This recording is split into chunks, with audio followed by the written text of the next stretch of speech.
obéissance nous amène à monter dans la dimension à laquelle Dieu a tracé pour nous. Notre obéissance, alléluia. Lorsque le Seigneur dit c'est l'année de la faveur, ça veut dire tout simplement que Dieu a déjà tracé des choses pour toi, que tu vas tout simplement rentrer au niveau.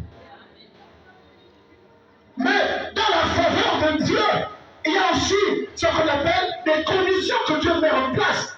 Dans le but tout simplement que toi aussi tu as une part de responsabilité. Sinon tu passeras à côté de ce que Dieu a résolu pour toi. Vous savez, lorsqu'on parle également d'établir quelqu'un, et lorsque Dieu dit qu'il faut aller de la faveur, parce que tout simplement, lorsque vous lisez le livre de Josué, Josué chapitre 1, lorsque vous le lisez, vous allez comprendre quelque chose. Ici, Dieu, Amen, parle à Josué, puis dit que je t'établis à la place de Moïse. N'est-ce pas? Il dit, mon serviteur Moïse est mort, mais c'est toi qui vas rentrer le peuple à Canaan. En fait, d'autres temps, Dieu a dit à Josué que je t'établis à la place de Moïse. Et c'est toi qui feras rentrer le peuple dans la terre promise, dans la destinée. Et Dieu va dire à Josué, je te donne l'autorité sur les nations. Je te donne, amen, le pouvoir de régner sur les nations et sur les peuples. Comme pour dire, tout lieu où vous aurez la part de ton pied, tu en posséderas. Dieu dit à Josué, 1, je t'établis. 2, je te fais Dieu. Alors, le plus souvent, si on échoue dans une année, c'est parce que tout simplement, amen, on ne tisse pas alliance avec l'année. 1. 2, on ne possède pas l'année. Si tu ne possèdes pas la terre où Dieu te donne, il te sera difficile de vivre la gloire de Dieu. Pourquoi? Vous devez savoir une chose. De la même manière, le royaume de Dieu est organisé. C'est la même manière que le royaume de Satan est aussi organisé. Ne vous amusez pas avec la terre que nous vivons. Elle est faite de force, elle est faite de puissance. Elle est faite de lois, elle est faite de règles. Voilà pourquoi, en tant que chrétiens, nous devons faire tout pour mettre en application la loi de Dieu. Pour que nous puissions vivre sur la terre comme le Seigneur le veut. Tu ne peux pas rentrer dans une année sans problème tisser l'alliance avec l'année. Avec ici, c'est quoi? Lorsque une année arrive et que tu rentres dans une année, il faut que l'année et toi vous soyez un. Si l'année et toi vous n'êtes pas un, ça veut dire que tout simplement l'année ne va pas te reconnaître. Se soumettre à toi. Parce que l'alliance, c'est le sommet d'un contrat. Quand on parle d'alliance, on parle de contrat. Quand on parle d'alliance, amen, on parle d'allier. Dans le livre d'Ésaïe 65, à partir du verset 17, il dit quoi? Tu dois tisser alliance avec cette nouvelle terre. Il fallait que Noé, amen, possède cette nouvelle terre. Il fallait que cette terre reconnaisse Noé comme étant un être vivant et qui devait régner dans cette terre. Et la Bible dit que Noé offrit des sacrifices à Dieu. Il éleva quoi? Un autel à Dieu. La terre qui avait été maudite, la terre qui avait été souillée, la terre qui avait été souillée par l'homme, elle n'existait plus. Parce que l'eau était le signe de la purification. Et pour que Noé soit propriétaire de cette terre, il fallait qu'il tisse alliance. Il fallait qu'il baptise un autel à Dieu. L'alliance sans autel, il n'y a pas d'alliance. Qu'est-ce qui donne? Qu'est-ce qui donne la force de l'alliance? C'est l'autel. Et quand on parle d'autel, on parle de sacrifice. Autel veut dire sacrifice. Est-ce que vous comprenez? Autel veut dire sacrifice. Et tu ne peux pas dire que je fais alliance avec Dieu et tu n'élèves pas un autel. Impossible. Sachez une chose, que dans le royaume de Satan, Satan est organisé de sorte que dans les quartiers, de la même manière, il y a les chefs de quartier. De la même manière, aussi spirituellement, il y a des autres, il y a des identités qui sont les maîtres de certains quartiers. Satan a aussi ce qu'on appelle le chef de quartier. Le chef du quartier est un bureau, n'est-ce pas? De la même manière aussi, Satan aussi a établi le chef de quartier qui règne aussi là. Donc toi, quand tu rentres dans un quartier et que tu achètes un terrain, sans pourtant le consacrer à Dieu, sans pourtant l'établir, sans pourtant élever le tel à Dieu, tu dois savoir une chose, c'est que est-ce que tu connais les identités qui règnent dans ce quartier? Est-ce que tu connais comment ce quartier est et qui habite ce quartier et qui règne dans ce quartier? Noé était obligé de lever l'autel parce qu'il devait faire alliance avec la nouvelle terre. Il devait faire alliance avec la nouvelle terre. Et toi aussi, ce matin, tu m'écoutes. Je voudrais t'encourager, je voudrais t'exhorter à faire alliance avec Dieu. Dieu ne t'établira jamais si tu n'as pas alliance, si tu ne bâtis pas un autel avec lui. Voilà pourquoi je te dis ce matin, il veut t'établir dans cette année 2023. Mais pour que tu sois établi, il faut que tu sois en alliance avec lui. Lorsqu'il va dire à Josué, Josué, tout lieu où vous foulerez la plante de tes pieds, c'est parce que tout simplement, Josué avait une alliance.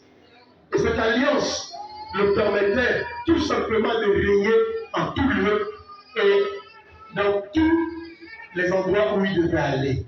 Et toi aussi, 2023, tu dois régner.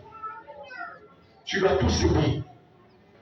Je voudrais dire à quelqu'un ce matin, amen, faire en sorte que toutes les promesses, toutes les résolutions que le Seigneur a prévues pour toi, a été pour toi cette année, que tu le vives, que tu les expérimentes, parce que c'est ton année de toi.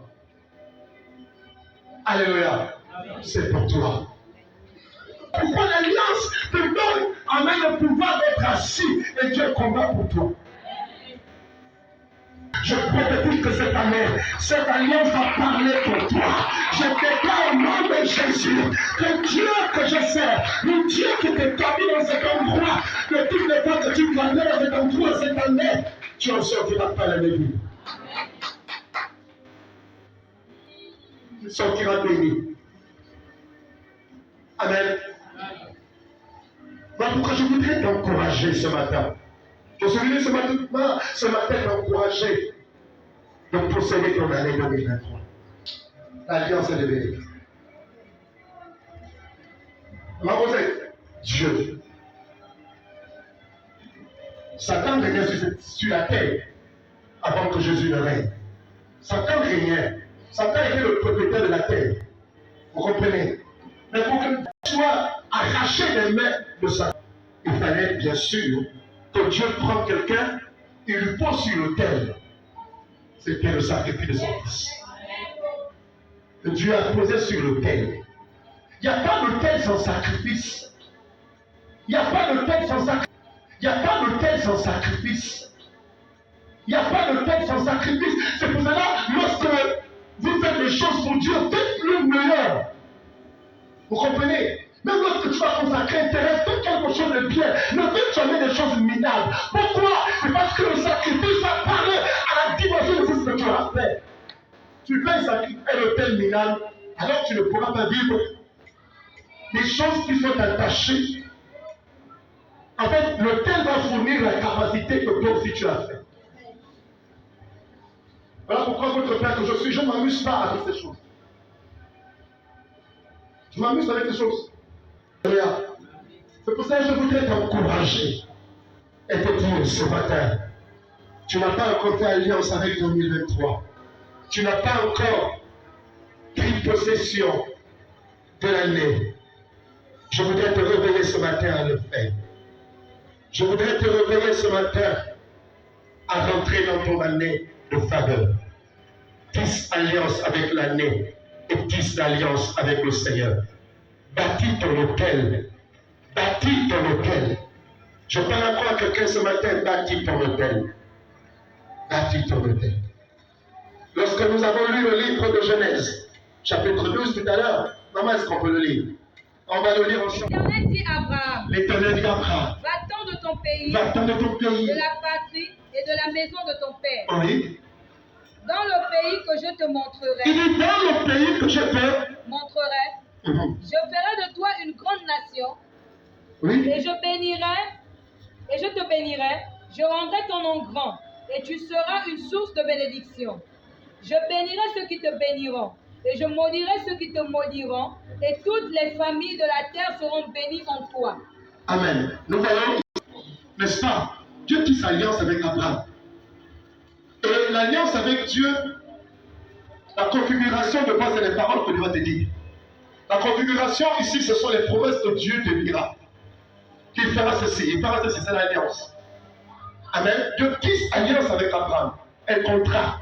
Que si tu quittes, voici ce qui arrivera. Continue. L'Éternel apparut à Abraham L'Éternel apparut à Abraham et dit, et dit, je donnerai ce pays à ta il postérité. dit, je donnerai ce pays à toi et à ta postérité. Et Abraham bâtit là un autel à l'Éternel. Alléluia. Alléluia. Il y a des promesses. Il dit, voici ce que je ferai dans ta vie. Voici ce qui t'arrivera. Voici ce qui se produira. Amen. Comme un autre terme, dans le pays où Dieu devait l'établir. Comme pour dire à quelqu'un ce matin, nous avons fait un mois de jeûne et de prière. Je suis convaincu que pendant ce mois de jeûne de prière, Dieu nous a parlé. Je prophétise que lorsque tu bâtiras ton autel, tout esprit qui s'est opposé à ta joie, toute malédiction qui parlait contre toi, je prophétise sera sous tes pieds cette année. Celui qui avait dit que tu ne réussiras pas, celui qui avait dit que tu n'auras rien, mais à cause de l'autel, tu vivras les bénéfices de ton autel. Tu vivras les bénéfices de ton alliance avec Dieu, parce que Dieu t'a dit, fais-le et tu vivras. N'a pas bâti ton autel. Ce qui a donné la gloire à Isaac, c'est parce que son père Abraham avait bâti plusieurs autels. À chaque endroit qu'il se tenait, il bâtissait l'autel. Amené à la manifestation. Voilà pourquoi le thème dit Dieu désire. Si jusqu'à présent, ce lieu t'a refusé des choses meilleures, maintenant là où tu habites, ce lieu va se soumettre à te donner ce que ton cœur désire. Là où tu vis, si tu n'as jamais eu le bonheur dans cette terre là où tu habites, je déclare, le tel que tu vas élever va faire en sorte que tu connais le bonheur dans cette terre. Lorsque vous lisez, allez-y lire à la maison Genèse 26, vous allez voir cette histoire d'Isaac. On dit qu'il va avoir une famine. Et la Bible dit qu'Isaac, et pourtant il n'y avait pas de pluie, il n'y avait plus de pluie, pardon, il n'y avait pas de pluie. On parle d'une sécheresse, d'une famine. On parle de sécheresse. La sécheresse est par la famine, parce qu'il n'y a pas de pluie. Donc tout ce qu'on peut planter va mourir. En d'autres termes, on ne plante plus. Mais Dieu a dit à Isaac, Isaac,